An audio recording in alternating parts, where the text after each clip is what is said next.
আসসালামু আলাইকুম। রেডিমেড এক রঙের বোরকা কিনে সেটা কিভাবে আরও বেশি অ্যাট্রাকটিভ করা যায় সেটিই শেয়ার করব আজকের ভিডিওতে। এখানে আমি টোটাল 4টি বোরকা দেখিয়েছি, তার ভিতরে 2টি বোরকার লেস লাগানো আমি দেখিয়েছি যে আপনি কমপ্লিট বোরকা কিনে কিভাবে লেসটি আর কি অ্যাপ্লাই করবেন। তো খেয়াল করুন, এই বোরকার মাঝে চওড়া করে আমি যে স্টোন লেসগুলো পাওয়া যায় সেটা অ্যাপ্লাই করে ছোট ছোট ফুল ব্যবহার করেছি। এবং এই নেভি ব্লু কালারের বোরকা যেটি, এটাতে আমি জাস্ট মাঝখান থেকে ডাবল লেয়ারে আর কি লেসটি অ্যাপ্লাই করেছি। এবং এটা আমি একটু পরে আপনাদের দেখিয়ে দেব যে কমপ্লিট বোরকায় কিভাবে এই লেসটি আপনি লাগাতে পারেন। এবং হাতায়ও আমি সেমভাবেই লেসটি লাগিয়েছি। পরবর্তী যে বোরকাটা, এটা একেবারেই সিম্পল। এটা জাস্ট আমি হাতার পাইপিংয়ের সাথে ম্যাচিং রেখে জাস্ট নিচের ঘেরের থেকে কিছুটা উপরের দিকে আর কি আমি লেসটি লাগিয়েছি। এবং হাতাটা দেখুন, খুবই সুন্দর একটি হাতা, ঘেরটা মোটামুটি, এবং উপরের দিকে আমি এখানে বোতাম ব্যবহার করেছি। এবং পরবর্তী যে বোরকাটা, এটা হচ্ছে সাদা কালার বোরকা। এই বোরকার সাথে আমি এক কালার এবং প্রিন্টের কাপড় ব্যবহার করেই তৈরি করেছি। নিচে কুচি এবং লেস, এবং উপরে হচ্ছে আমি এখানে শো বোতাম ব্যবহার করেছি। এটি কিন্তু আমার কলেজ বোরকা ছিল, সেটাকে কিন্তু আমি এখানে ডিজাইনার বোরকাতে মেক করেছি। দেখে কিন্তু একটুও বোঝা যাচ্ছে না। তো দেখুন, এখানে এই বোরকার লেসটি লাগানোর জন্য দুই পাশ থেকে কিন্তু একটু খুলে নেবেন যেখানে আর কি লেসটি লাগাবেন। তারপরে জাস্ট লেসটি যেভাবে অ্যাজ ইউজুয়াল লাগাতে হয় সেভাবেই আপনি একদম কোনা ঘেঁষে সেলাই করে লেসটি লাগিয়ে নেবেন। অপর পাশটাও কিন্তু দেখুন, এখানে আমি কিন্তু খুলে নিয়েছি। দেন এটা ঘুরিয়ে আমি আর এক পাশেও একইভাবেই সেলাইটি করে দিব।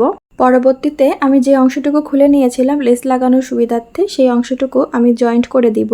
ভেরি সুন একটি কমপ্লিট বোরকার ভিডিও নিয়ে আসবো, যেটি একদম শপিং থেকে একেবারে কাটিং, স্টিচিং এবং ডিজাইন পুরোটাই কিন্তু আপনাদের সাথে শেয়ার করব। ভিডিওটি দেখতে চাইলে আমার চ্যানেলটি এখনই সাবস্ক্রাইব করে রাখুন, তাহলে আমি পরবর্তী ভিডিও ছাড়লেই আপনার কাছে নোটিফিকেশন চলে যাবে। তো এখানে আমি পরবর্তী বোরকাতে একদম মাঝখানে লেসটি লাগাবো, তার জন্য মাঝে একটি দাগ দিয়ে নিয়েছি।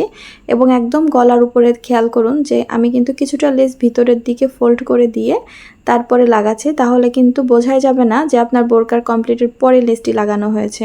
সাধারণত কমপ্লিটের আগেই লেস লাগাইলে ভালো হয়, তবে যদি আপনি রেডিমেড কিনে থাকেন তাহলে এভাবে লাগাতে পারেন। এবং বোরকার ঘেরেও সেম একইভাবে কিছুটা লেস কিন্তু অপর সাইডে ভাঁজ করে দিয়েই কিন্তু আমি লেসটি লাগিয়ে নেব। এক পাশ সেলাই করা কমপ্লিট। এখন অপর যে পাশটি, সেই পাশটিও কিন্তু একদম লেসের কোনা ঘেঁষেই সেলাইটি করবেন।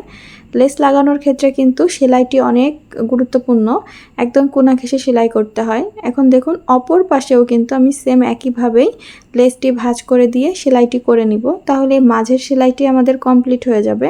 এবং হাতার যে লেসটি, সেটা একদম এই যে সেলাইটি ব্যবহার করেছে ঠিক সেলাইয়ের উপর দিয়েই কিন্তু আমি লেসটি লাগাবো, যাতে সেলাইটি দেখা না যায়। এইভাবে করে কিন্তু আমি ঘুরিয়ে লেসটি লাগাবো। এবং একদম অপর পাশে আসলে লেসটি কিছুটা উপরে উঠিয়ে দিবেন এবং একটু বাড়তি রেখে কাটবেন। তারপরে সেই লেসটা ভাঁজ করে লেসের উপরে রেখেই কিন্তু সেলাইটি করতে হবে, তাহলে কিন্তু একদম প্রপার ফিনিশিংয়ের সাথেই লেসটি লাগানো কমপ্লিট হয়ে যাবে।